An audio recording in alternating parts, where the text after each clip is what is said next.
Hello everyone, welcome to EduTap and welcome to today's session. So today we are going to discuss two very important news articles of finance. The first one is regarding the Reserve Bank of India that has asked the banks to maintain the incremental CRR. Now what is the incremental CRR, what is the cash reserve ratio, and why the Reserve Bank of India has asked the banks to maintain the incremental CRR. So all of this we are going to discuss in today's session. The second news article that is very important that we are going to discuss is the Reserve Bank of India has allowed the switch from the floating rate regime to the fixed rate regime. So how this switch can happen, what are the guidelines that have been provided, why the RBI is allowing the switch. So everything we are going to discuss in today's session, and by the end of the session we will also discuss some questions. Okay. But before that, do subscribe to our YouTube channel and join our Telegram channel for the PDF of this session. Okay, so the PDF of the session you will get in the Telegram channel. So now starting with the first news article, the RBI has asked the banks to temporarily maintain the incremental CRR. Okay, that is the Reserve Bank of India has asked the banks to maintain an incremental CRR of 10%. So what is cash reserve ratio? CRR is the cash reserve ratio. So cash reserve ratio, it is a percentage of the net demand and time liabilities that the banks have to keep with them with the Reserve Bank of India. Okay, so the cash reserve ratio is a percentage of the net demand and time liabilities. And now the net demand and time liabilities, see, the net demand and time liabilities, they are the liabilities of the bank. Okay, what are the liabilities of a bank? The liabilities of the bank are the deposits, because the banks have to return the deposits. That's why the deposits are the liabilities for a bank, as the banks have to return this money to the depositors. Okay, so liabilities are the money that has to be returned. Okay, that's why the deposits are the liability of the bank. So there are the demand liability and the time liability. Demand liability, on demand, like your savings account and your current account is there. On demand, you can get the money. You are going to the ATM, you can take out the money. You can go to the bank, you can take out the money. Through the UPI, we are also transacting. So that is the demand liability. That is, you have deposited your money in the bank account. You have deposited your money in the bank, but you can take it out whenever you want on demand. The time liability is the liability that is the deposits that is in the banks for a time period. Okay, that have a maturity. So that is the fixed deposits, the recurring deposits, they have a maturity, they are in the banks for a specified time period. You cannot take out the money whenever you want. Okay, if you are ending the FD or RD, that is one time only. It's not like you are going to the bank every day and you are taking the money out. Okay, so the time liability is for a specified period. So net demand and time liability is the total liabilities of the bank. Okay, total liabilities of the bank, that is the total money that the banks have to return to the depositors minus the deposits that the banks are doing with the other bank. Okay, that is minus deposits in other banks. So the banks are also keeping the money, or the banks are also keeping their money in the other banks in the form of deposit. So we are deducting that, and that is the net demand and time liabilities. That is, you can understand, it is the total deposits of the bank minus the deposits the bank is doing with the other bank. Okay, so cash reserve ratio is the percentage of the net demand and time liabilities, that is the total liabilities of the bank minus the deposits of the bank with the other bank. So let's say that the net demand and time liabilities, the net demand and time deposits of the bank is 1000, out of which the CRR is 4.5%. That is, out of 1000, 4.5%, that is 45 rupees, the bank has to keep with the Reserve Bank of India in cash, and this money has to be kept with the Reserve Bank of India in cash. Now the RBI has said that the banks have to maintain the incremental CRR of 10%. That is, they have to maintain the 4.5% of the CRR. Currently, the percentage of the CRR is 4.5%. But now the banks also have to maintain the incremental CRR of 10%. That is, out of 1000, now they also have to keep 100 rupees with the Reserve Bank of India. Okay, they have to keep the 45 rupees with the Reserve Bank of India, and additionally they have to also keep this rupees 100 with the Reserve Bank of India in cash. This is the incremental CRR. That is the normal CRR.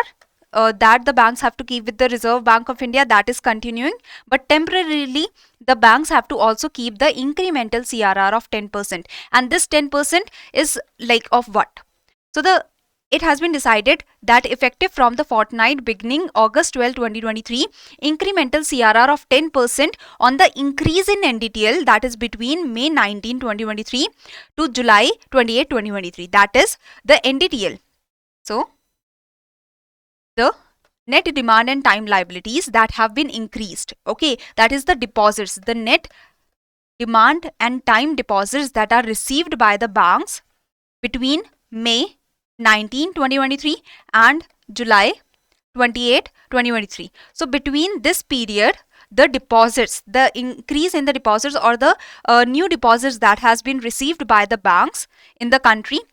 So on these net demand and time liabilities that have been received in this period, on this there is the incremental CRR of 10% that the banks have to keep with themselves. That is, on these deposits 4.5% of the normal CRR has to be kept by the banks, plus the banks have to also keep the incremental CRR of 10% on the net demand and time liabilities that have been increased in this period. I hope you have understood this very clearly, that the banks have to keep the normal CRR of 0.5%, but the banks now also have to keep the incremental CRR of 10%, especially for this time period, okay.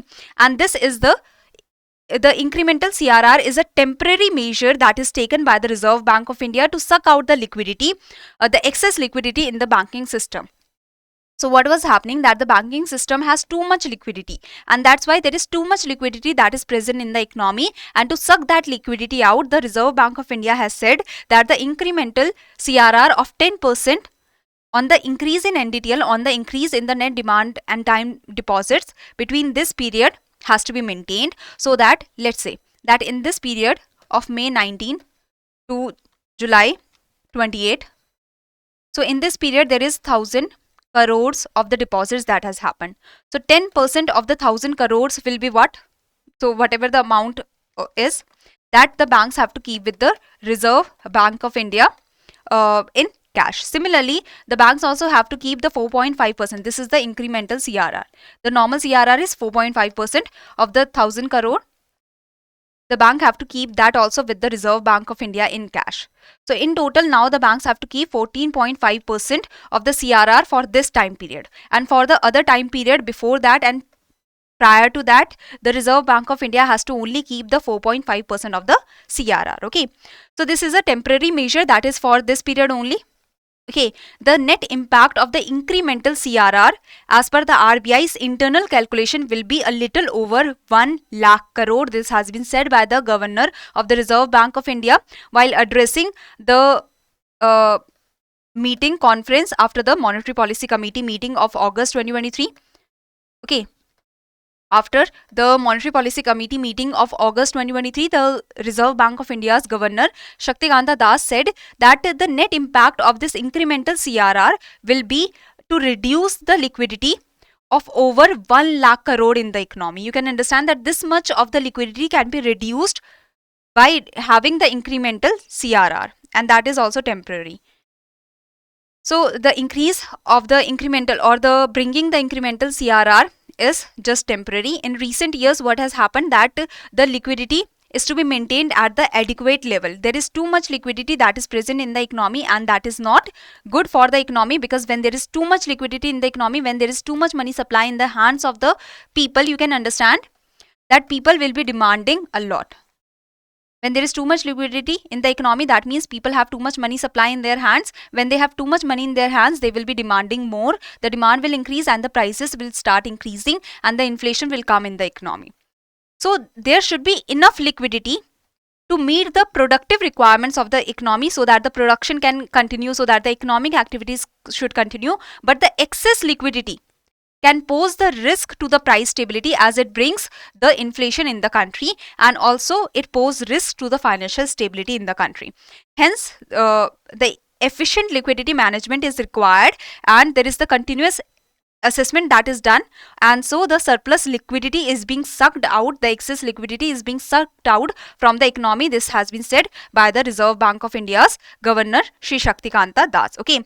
So there is the statement that has been made by the Madhavi Arora, which is the lead economist, and she has said that the imposition of the incremental CRR would imply a temporary liquidity depletion of around 1.1 lakh crore. So as the RBI's governor has also said that the liquidity will be sucked out of over 1 lakh crore. Similarly, the economists are also saying that due to this incremental CRR, that is the normal CRR is 4.5%, that has to be maintained by the banks. Now there is the incremental CRR of 10%, that is for the time period, the increase in the NDTL in this time period of May 19 to July 28. So in this period, whatever the increase in this NDTL has happened, whatever the increase in the deposits, net demand and time liabilities that has happened with the banks, so the incremental CRR of the 10% is able to do this much, is able to suck out this much of the liquidity. You can understand how effective it is to suck out the liquidity. Okay, and there is the excess liquidity in the economy and that required to be sucked out. So this is the news article. This assumes an effective. So the effective CRR for the period of May 19 to July 28 of 14.5% for the period concerned. So this is the effective CRR. This is the normal CRR, and this is the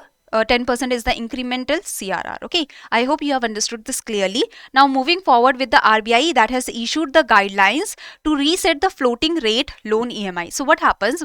Let's understand some background before jumping to the news article.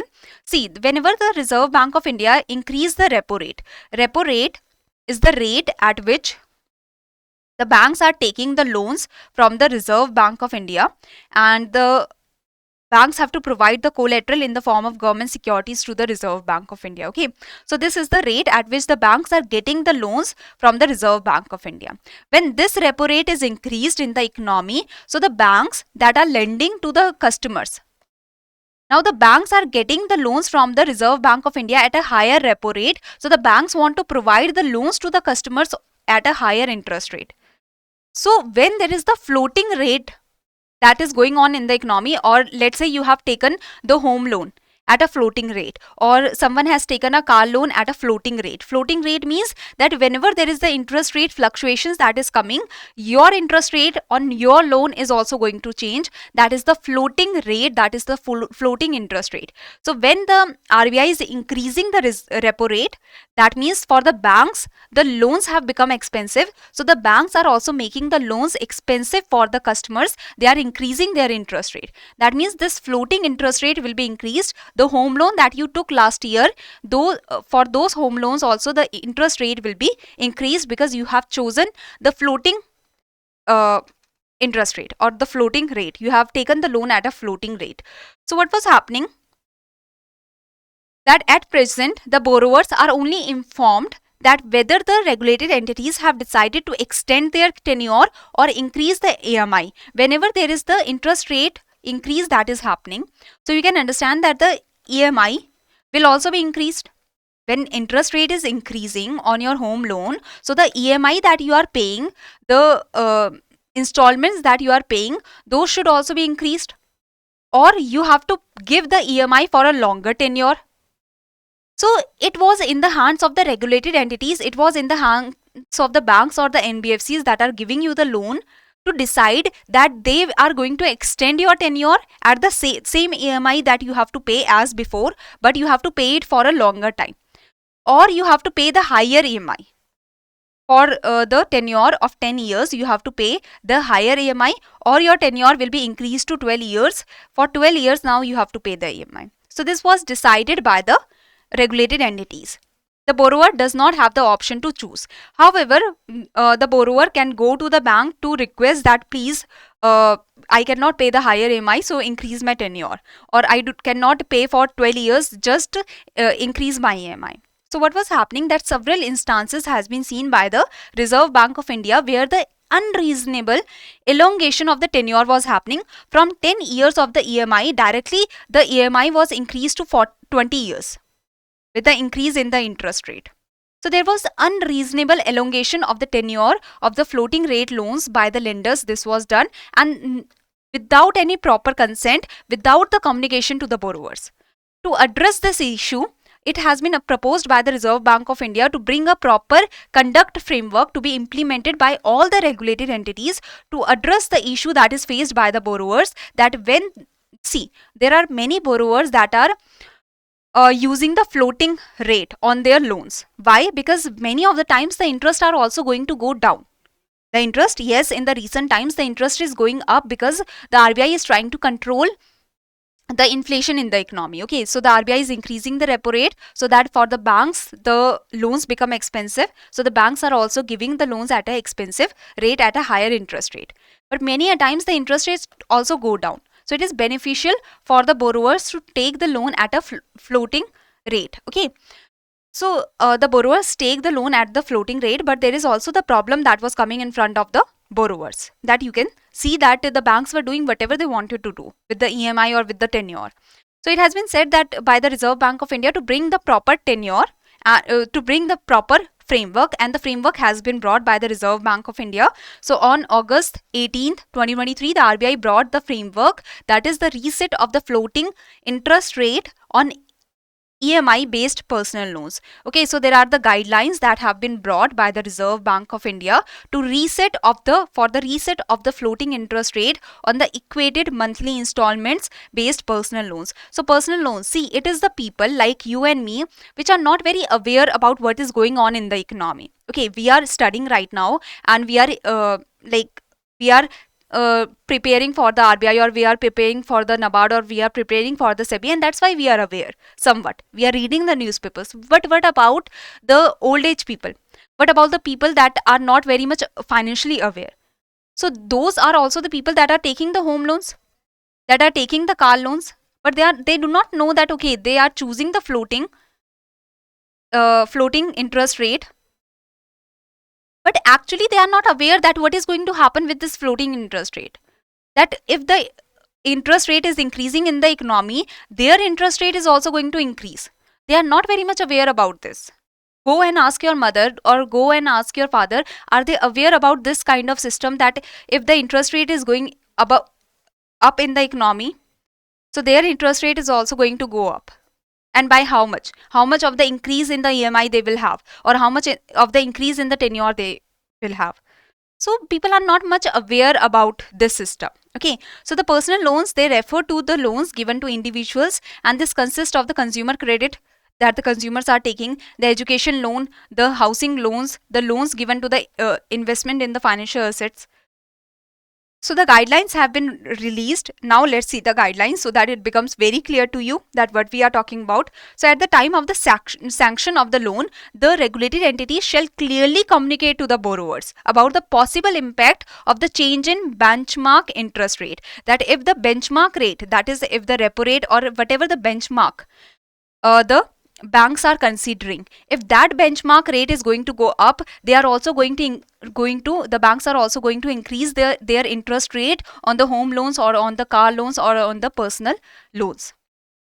So the regulated entity shall clearly communicate to the borrowers about the possible impact of the change in benchmark interest rate on the loan, leading to the changes in EMI. And when the interest is going to go up, the EMIs are also, the installments are also going to go up, or the tenure is going to be extended, or both are going to happen. That okay, from the 10 years the tenure is increased to 11 years and the EMI is also increased. Subsequently, any increase in the EMI or tenure or both on account of the above shall be communicated to the borrower immediately through the appropriate channel. So when the loan is being sanctioned, the borrower should be made aware that okay, this kind of thing can happen. If our benchmark interest rate is going up, the loan interest rate will also go up. And when it actually happens in the present time, then that has to be informed to the borrower that okay, this kind of situation has happened, that your interest is going up. What do you want to do? Do you want to increase your EMI per month, or do you want to increase your tenure, or do you want to do both? Okay. At the time of reset of the interest rates, regulated entities shall provide the option to the borrowers to switch over to the fixed rate. So what can happen, that from the floating rate they can switch to the fixed rate of interest. That even if fixed rate of interest, by the name itself, it suggests that the interest is not going to change. Okay, the interest is going to be fixed. But remember it very clearly that in the floating rate, if the floating interest rate is 6.5%, the fixed interest rate would be around 10%, 11%. Okay, so people are usually not very happy to switch to the fixed rates. They are not very comfortable with switching to the fixed rates because the fixed rates are usually quite high. So but the borrowers, they can switch to the fixed rate. This has been provided by the Reserve Bank of India. This is the provision that has been provided by the Reserve Bank of India. And for the borrowers to switch over the fixed rate, the banks have to uh, provide the board approved policy for that. Okay, the policy inter alia may also specify the number of times a borrower will be allowed to switch between the fixed and the flexible rates. Okay, the borrowers shall also be given the choice to opt for the enhancement in EMI, that they can increase their EMI, or they can increase the tenure, or they can increase the tenure and increase the EMI also. Okay, so if the only the tenure is increasing, that is increasing from 10 years to 15 years, only the EMI is increasing, that is increasing from 1000 rupees per month to 2000 rupees per month. But they can take a combination of both, that the EMI is increasing from 1000 to 1500 and the years are increasing from 10 years to 12.5 years, something like this. Okay, to prepay, or they can prepay also, that in the part or full that they are returning their loan because of the very high interest rate. They think that okay, right now I can return the loan, but they will have to, so at any point of time during the tenure of the loan, they can prepay also, they can return the money also, return the loan, but there will be the levy of the foreclosure charges, the prepayment penalty, that will be subject to the existing instructions that were given to them during the sanctioning of the loan. Okay, all applicable charges for switching of the loans from floating to fixed. So whenever you are switching your loan, so whenever you are switching from the floating to the fixed rate, then what happens that there will be some charges that will be taken from you, that you are, because a new contract has to be signed, right, because you are switching from floating to fixed. So or any other service charges, administrative cost, or that is related to this switch, that is incidental to the exercise of the above option of switching, shall be transparently disclosed. That okay, if you switch from the floating to fixed, 1 lakh rupees will be taken from you, or 50,000 rupees will be taken from you because of the switch, because of the new contract that has to be formed, or because of the administrative or the service charges. This is the extra amount that you will have to pay, or 25,000 or 10,000, whatever the amount is. So it should be transparently disclosed to them in the sanction letter. Okay, also at the time of revision of such charges, if the charges are going to change, that okay, from the fixed the person wants to change to floating, before for the switch the person paid 10,000, now the person has to pay 15,000. So if again such kind of change is happening, the whatever the revision of such charges, that also has to be told. Okay, so REs shall ensure that the elongation of tenure in case of floating rate loan does not result in negative amortization. So what has happened that from 10 years your loan has been extended to 20 years.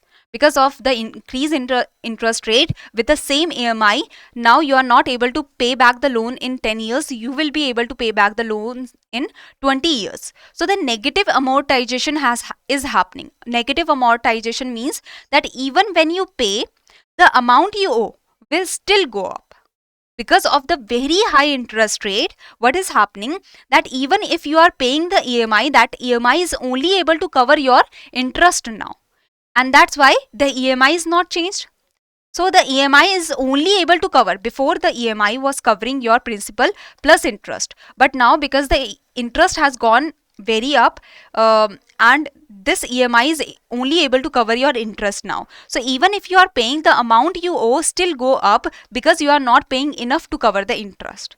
So that is negative amortization. So the regulated entity is saying that the elongation of the Reserve Bank of India is saying to the regulated entity that the regulated entity shall ensure that the elongation of the tenure in case of the floating rate loan does not result in negative amortization. It does not happen that even if the people are paying, that is only the interest that is going, or the interest is also not able to be covered. So the regulated entities shall share or make accessible to the borrowers through appropriate channels a statement at the end of each quarter. After every 3 months, the minimum, the principal and the interest that has been covered till date, okay, at the minimum, this has to be told to the customer that how much principal and the interest has been covered, the EMI amount, the number of the EMIs that are left, and the annual rate of interest or annual percentage rate of the interest for the entire tenure of the loan. That is what is the average rate that they have to pay. Okay, so I hope you have understood the framework, you have understood the guidelines. This is the basic guidelines that has been provided by the Reserve Bank of India to the banks. Now you can decide that if your interest rate is, if the interest on the loan is going up, you can decide that you want to increase the EMI, or you want to increase the EMI and increase the tenure, or you want to only increase the tenure. You can also decide that you want to switch from the floating rate to the fixed rate on the home loan that you have taken. So you can decide on these things, as well as the charges that will be taken from you will also be told to you. Okay, that if you want to switch from the floating rate regime to the fixed rate regime, these are the charges that will be taken from you. And the regulated entities have been told that they should not increase the tenure to such a long period that there is the negative amortization that is happening. Okay, so now the conclusion is that the RBI asks the regulated entities, that is the banks and NBFCs, to give the personal loan borrowers an option to switch over from the floating rate regime to the fixed rate regime. Okay, as well as in the circular, it has been said by the central bank, by the Reserve Bank of India, that the borrowers will also be given the choice to opt for the enhancement in EMI or elongation of the tenure, or both. Okay, RE shall ensure that above instructions are extended to the existing as well as the new loans suitably by December 31st, 2023. So remember this, that by this time period they have to extend the above instructions to the existing as well as the new loans. All existing borrowers shall be sent a communication through appropriate channels intimating the options that is available to them now, and these instructions have been provided by the Reserve Bank of India under the Reserve Bank of India Act of 1934 and the National Housing Bank Act 1987 and the Banking Regulation Act of 1949. Okay, so this is the first question. Now I hope you will be easily able to answer this question. This is the second question, okay, where you have to tell the timeline. So coming to the big announcement from EduTap, that we have brought for you the guidebooks, the comprehensive guidebook for RBI, NABARD and SEBI, so that through a single guidebook you can get all your common queries answered. If you want to know about the syllabus, if you want to know about the sources for your preparation, as well as if you want to know about the previous year question. So the previous year questions are also provided in this guidebook, and you can easily download this guidebook. The registration link is provided in the description box below. And let me tell you that this is absolutely free of cost, to save your time, to save your efforts, and to prepare you for the examination by providing you with the previous year questions. So you can easily download this guidebook, that is absolutely free of cost, and the link is provided in the description box below. So thank you very much, and if you have any query, you can mail us here or you can contact us through this number. Okay, so you can mail us here or you can contact us through this number. Thank you very much, everyone.